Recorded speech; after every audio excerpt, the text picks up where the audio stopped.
साल भर सभी कम वक्त बीतते ही राहुल गांधी दूसरी बार देश के भीतर भारत जोड़ो न्याय यात्रा निकाल रहे हैं। पिछली बार 136 दिन की 3,570 किलोमीटर की उनकी पदयात्रा 12 राज्यों और 2 केंद्र शासित राज्यों से होकर के गुजरी थी। इस बार 15 राज्यों में 67 दिन के भीतर 6,713 किलोमीटर की दूरी तय करने के लिए बस माध्यम बनेगी। बीच बीच में वो अन्य कांग्रेसी पैदल भी चलेंगे। इस दूरी में इन राज्यों के 110 जिलों और लोकसभा की 100 सीटों के वोटरों तक राहुल गांधी अपनी बात पहुंचा सकेंगे। पिछली बार राहुल ने दक्षिण में कन्याकुमारी से उत्तर में श्रीनगर तक की यात्रा की थी। इस बार यात्रा पूर्व में मणिपुर से शुरू होगी और पश्चिम में मुंबई पर उसका समापन होगा।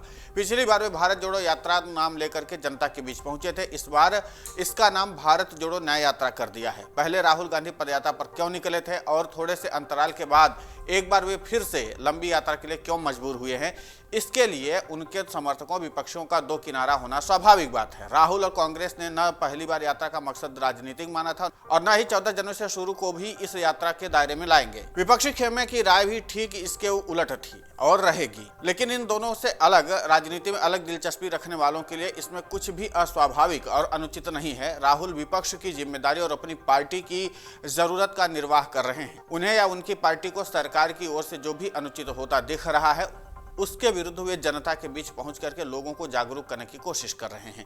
इसमें उन्हें कितनी कामयाबी मिलती है, इसका जवाब चुनाव में जनता ने दिया है और आगे भी देगी। राहुल की पहली पदयात्रा की सफलता वोटों में कितनी बदली और यात्रा का दूसरा चरण क्या नतीजे लाएगा, ये भी देखना दिलचस्प होगा। इससे अलग सवाल यह भी है कि इस पूरी कोशिश ने राहुल गांधी की छवि को कितनी बदली है। उनको लेकर के विरोधियों का अपना नजरिया है, लेकिन समर्थकों को भी उनकी कोशिशों में निरंतरता की कमी की शिकायत रही है। किसी सवाल पर वे कुछ बोलते या फिर आगे बढ़ते दिख रहे हैं, लेकिन फिर उनकी खामोशी अचानक विदेश रवाना हो जाने से उनकी पार्टी के लोग निराश हो जाते थे। उनकी पहली 136 दिन की पदयात्रा ने समर्थकों को उत्साहित और सक्रिय किया था। राहुल की छवि को काफी कुछ बदला भी गया। उनकी दूसरी यात्रा से इस कड़ी में आगे कुछ और भी जुड़ सकती हैं। जाहिर है कि इससे पार्टी के कैडर की सक्रियता बढ़ेगी। यात्रा पर निकलने वाले राजनेता दावा कुछ भी करें और रास्ते में कितनी भी भीड़ जुटे, लेकिन कामयाबी की आखिरी कसौटी वोटों की गिनती में आगे निकलने से ही होती है। राहुल की पहली यात्रा के उत्साह को हिमाचल और कर्नाटक में सत्ता में वापसी ने बढ़ाया था। अगली परीक्षा पर कुछ समय पूर्व हुए 5 राज्यों के विधानसभा चुनाव में तेलंगाना की सफलता ने उन्हें राहत तो जरूर दी, लेकिन राजस्थान और छत्तीसगढ़ में सत्ता छीनने और मध्य प्रदेश में जबरदस्त हार ने पार्टी का संकट और भी बढ़ा दिया है। हिंदी पट्टी ने इन राज्यों की हार ने 2024 के लोकसभा चुनाव के नजरिए से पार्टी को चिंतित किया है। हिमाचल और कर्नाटक में कांग्रेस की जीत का असर किसी हद तक राहुल की पदयात्रा के कारण पार्टी के प्रति बढ़े जन समर्थन और कैडर के सक्रिय होने से जोड़ा गया था। ऐसी हालत में हिंदी पट्टी राज्यों की हार में भी उनकी हिस्सेदारी मानी जाएगी। माना जाता है कि इन इलाकों में पार्टी खिसक चुकी है। जमीन की वापसी में फिलहाल राहुल गांधी या गांधी परिवार कोई करिश्मा नहीं दिखा पा रहा है। इन खिलाफ नतीजों के बीच राहुल गांधी 2024 के लोकसभा चुनाव में कांग्रेस की वापसी की उम्मीद के साथ यात्रा के जरिए वोटरों के बीच पैठ बनाने की कोशिश में हैं। उन्हें और उनकी पार्टी को नरेंद्र मोदी को सत्ता से बाहर करना है। पिछले 2 लोकसभा चुनाव में वोटरों ने कांग्रेस को पूरी तौर से निराश किया, इस हद तक कि कांग्रेस को विपक्षी नेता का दर्जा हासिल करने लायक सीटें भी नहीं दी। लगातार 2 हार ने कांग्रेस को सीख दी कि वो अकेली मोदी को और भाजपा का सामना नहीं कर सकती है।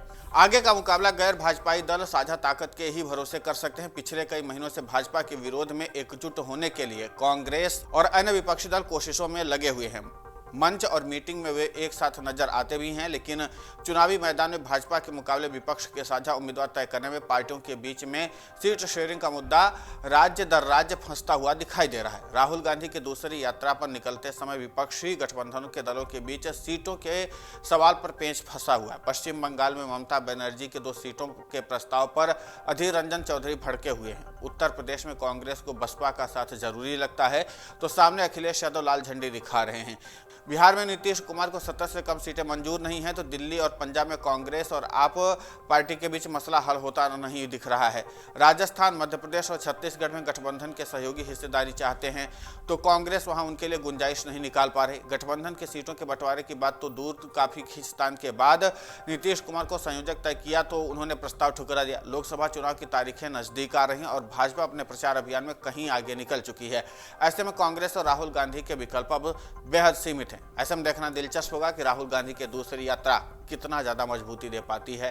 अगर आप ये वीडियो YouTube पर देख रहे हैं तो हमारे चैनल को सब्सक्राइब करें और बेल आइकन को दबाना ना भूलें। अगर आप Facebook पर ये वीडियो देख रहे हैं तो हमारे पेज को लाइक करें।